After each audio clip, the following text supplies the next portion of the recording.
Donc pour venir à mon histoire, pour ceux qui ne savent pas, je suis triplé, que les garçons. Et en fait, mon père est parti pendant la grossesse de ma mère. Et le premier jour de ma naissance, on était sous couveuse, on était prématurés. Et ma grand-mère a reçu, qui est ici présente, elle a reçu une parole comme quoi j'allais pas bien. Et elle a traversé la chambre d'hôpital et la couveuse ne fonctionnait pas. Et là, j'ai été sauvé. Donc, mon père est venu quand j'avais 2 3 ans à peu près, parce que ma mère lui avait demandé de revenir pour qu'on ait une histoire avec lui. On ait une image de son visage. Et sûr, ça n'a pas marché. Échec total. Et du coup, j'ai grandi dans la peur. J'étais anorexique, je vomissais tout ce que j'avais à peu près à l'âge de 7 ans. Mes frères, eux, ils commencent à grandir, devenir forts. Et moi, j'étais le petit chétif de la famille. Donc j'ai été hospitalisé pendant un moment.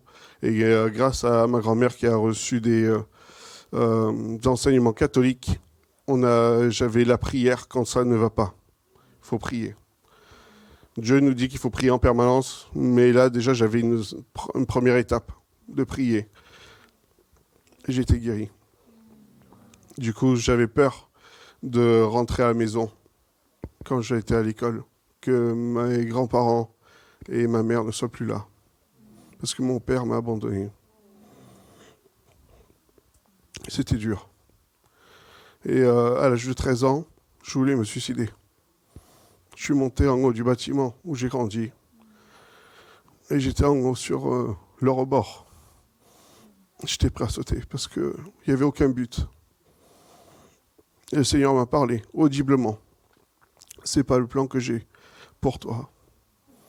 Et son Saint-Esprit m'a poussé en arrière. J'ai senti un amour inconditionnel. Je n'avais rien fait. Je voulais juste mourir. Et le Seigneur m'a sauvé. Mais j'avais personne à qui parler ça. Cet amour spirituel, c'est pas un amour humain, mais vraiment un esprit. L'esprit de Dieu a mon esprit à moi.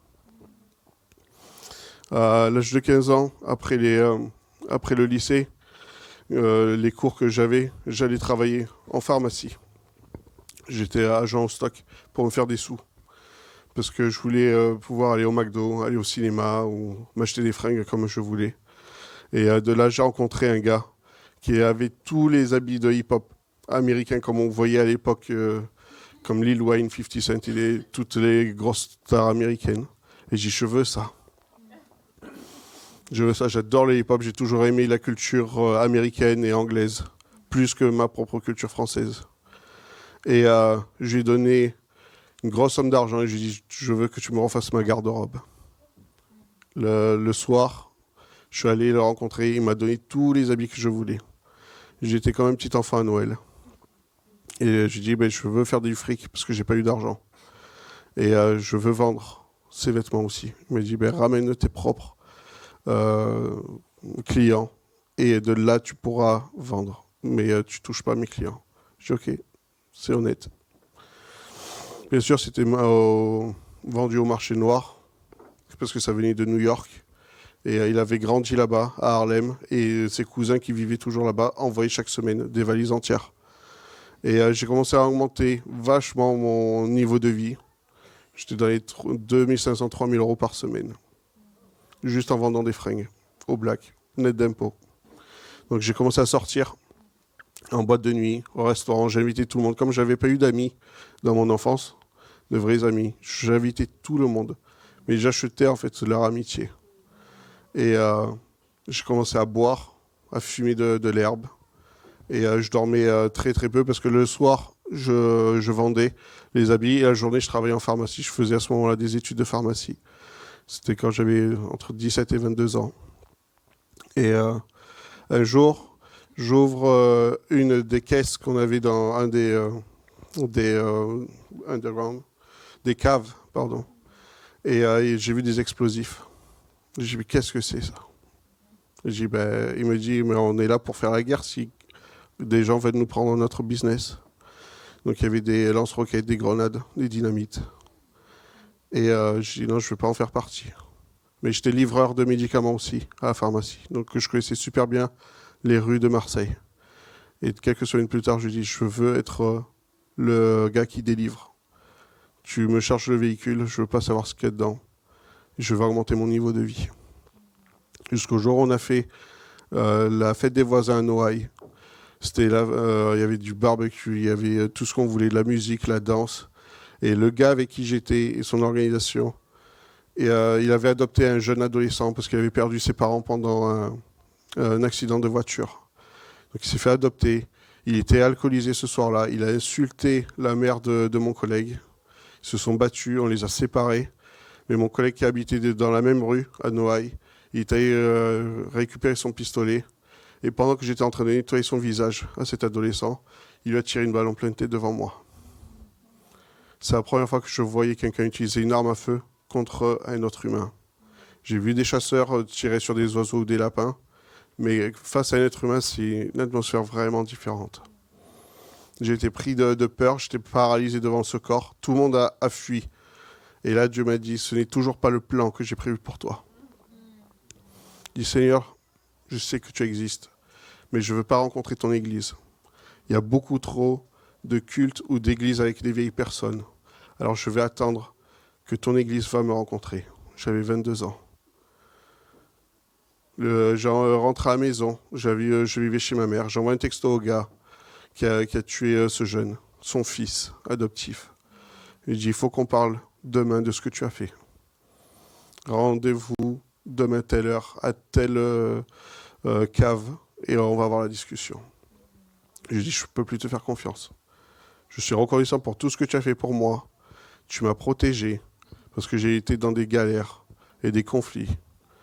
Mais là, je ne peux pas. La violence que tu as eue de tuer ton propre fils, je n'accepte pas. Et je dis, je veux quitter cette organisation. Je dis, tu as été le plus loyal de tous. Quand j'ai dû partir en Afrique, parce que je fuis la justice française, tu es le seul qui a protégé ma famille. Du coup, tu es libre de partir. Parce que je sais que tu n'iras jamais aux flics me dénoncer pour tout ce que j'ai fait. Donne-moi juste ton téléphone portable pour que j'ai tous tes contacts pour continuer le business. Et là, le temps passe. Je reçois un texto de la mère d'une ex-copine que je n'avais plus contact depuis des années. Et elle m'a envoyé un simple texto. Salut Raph, je me fais baptiser à la plage de Marseille dans 3 jours. Est-ce que tu veux venir? Je dis oui. Et là, je rencontre pour la première fois Matt et Christy. Ils me disent hey, salut, comment tu t'appelles? Je dis Raphaël. Il dit est-ce qu'on peut prier pour toi, Raphaël? Je dis oui, bien sûr. Et là, Matt, il m'entoure avec mon ami qui venait de se faire baptiser et d'autres personnes de l'église à ce moment-là.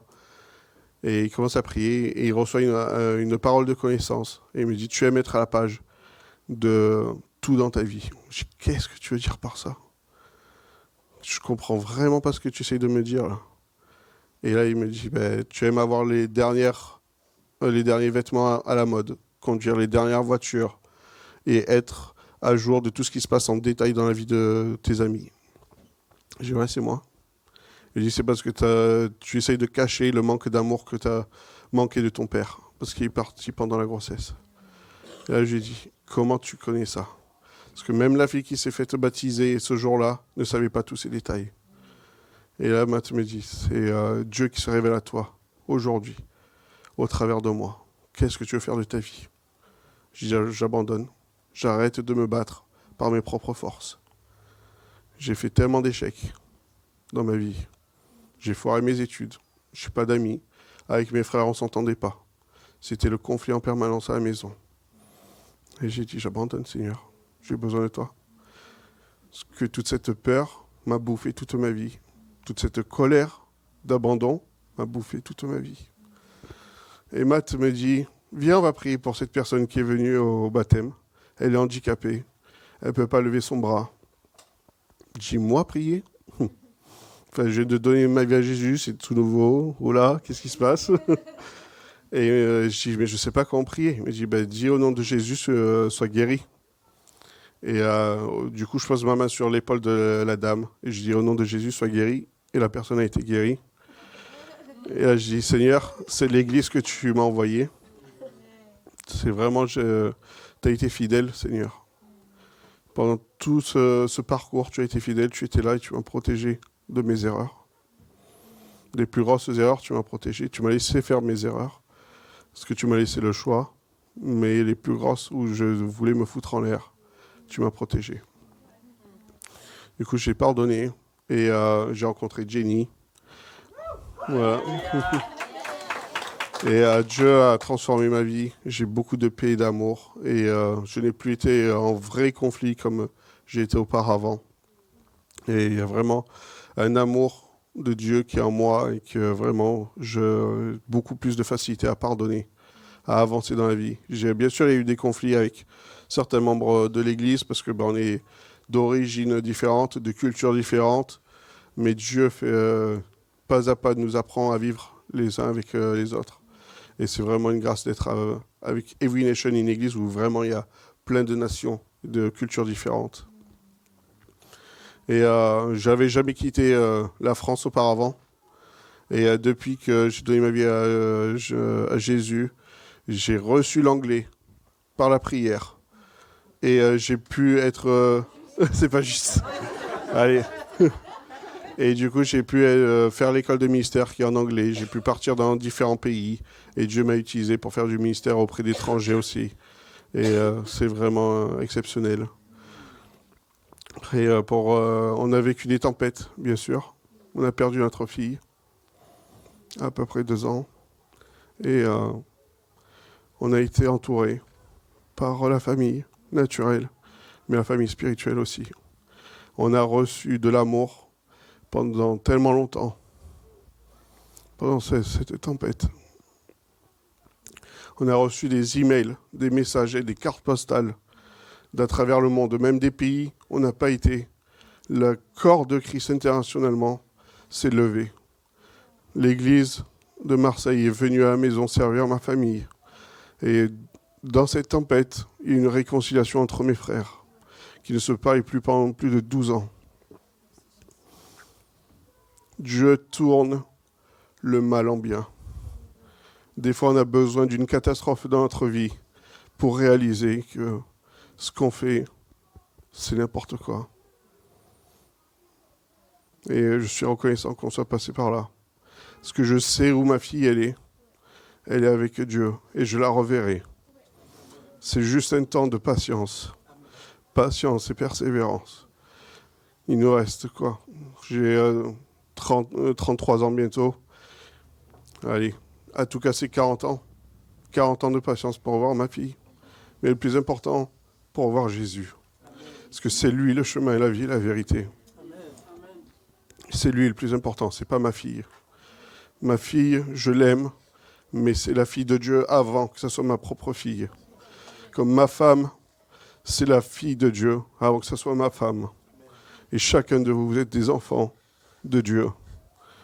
Il faut arrêter de dire c'est ma propriété.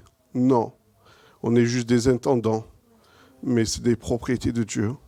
On a tous été créés à l'image de Dieu et on est là pour se servir les uns les autres. On n'est pas là pour se disputer. Ça, c'est le plan de l'ennemi. Il faut s'armer de patience les uns les autres. Oui, c'est dur. Oui, on est malade. Oui, on a des galères financières dans les couples, à la maison. Oui, des fois, les enfants sont turbulents. Mais c'est le plan de Dieu. Dieu, il est patient avec nous. C'est notre Père. Et ça nous montre notre relation avec lui, comment on peut agir au travers les uns les autres. Dieu est fidèle dans chaque domaine. Il faut lui laisser le contrôle. Toute la fierté qui nous laisse de travers, qui nous met à nous tourner le dos contre Dieu, il faut juste abandonner. Ça ne sert à rien de se battre. Parce que vous glorifiez le diable quand vous vous battez par vos propres forces. Dieu nous demande de le louer, comme on a fait au début du culte. L'adoration. Passer un temps à faire des déclarations de qui est Dieu. Passer un temps dans le silence. Les parents, pour ceux qui ont la chance d'avoir eu des enfants, ils aiment quand ils enseignent quelque chose que l'enfant écoute. Qu'il n'est pas là, ah mais tu sais, j'ai fait un dessin à l'école, blablabla. Non, tu écoutes. Il y a un temps pour tout. Il y a un temps pour discuter, il y a un temps pour échanger, mais il y a un temps aussi d'écoute. Et Dieu veut qu'on fasse ça aussi. C'est très important. Prendre le temps avec Dieu. Le monde dans lequel on est nous demande d'avancer, de courir. On est tellement habitué avec Amazon, en quelques clics, 12 heures plus tard, on a la sonnette de la maison qui sonne, hop, une livraison. Ça, c'est pas le modèle de Dieu, ça. Ça, c'est un faux modèle qui nous dit « Ah, c'est du confort, ah, c'est super ». Non. Il faut ralentir notre mode de vie. Prendre le temps. On a la chance d'être dans la culture française où on prend 1h30 minimum pour manger. C'est un petit modèle du temps de Dieu. Aux États-Unis, ils bouffent un sandwich en 20 minutes. C'est la performance. Dieu ne nous demande pas d'être performant. Dieu nous demande d'être à son écoute, de relativiser. Et c'est lui qui pourvoit, c'est pas nous qui pourvoyons à nos besoins. C'est pas en se battant de 8h du matin à 20h à bosser comme un acharné qu'on va améliorer notre qualité de vie. On creuse de plus en plus notre tombe quand on fait ça. Parce qu'on se fatigue, on ruine nos relations quand on passe trop de temps. Bien sûr, il y a une étape, une saison dans le travail où il va falloir s'acharner un peu plus. Mais il faut que ça reste qu'une saison. Ça ne veut pas dire non plus qu'il faut être feignant et attendre à la maison à regarder Netflix. Il faut une balance, un équilibre. On n'est pas là pour accomplir un maximum de tâches. On est là pour avoir le discernement, la paix, l'amour et la compassion de Dieu. Parce que si vous n'avez pas d'amour, vous n'êtes rien. Parole de Dieu. Quel est l'amour que vous donnez aujourd'hui ? Quel est l'amour que vous échangez avec votre voisin, votre collègue de travail, vos membres de votre famille ? Quel amour vous donnez ? Est-ce que c'est un amour d'Amazon ? Tiens, je te donne 3 minutes, c'est bon, ça suffit, je passe à autre chose ? Ou est-ce que c'est un temps de qualité et vous prenez le temps et vous faites un câlin ? Vous donnez des paroles d'encouragement. Bravo pour ce que tu as fait. Bravo, continue. Tu vas y arriver. Ou si c'est ouais, c'est bien pour toi, mais moi je vais te dire quelque chose de mieux. Non, pas la compétition.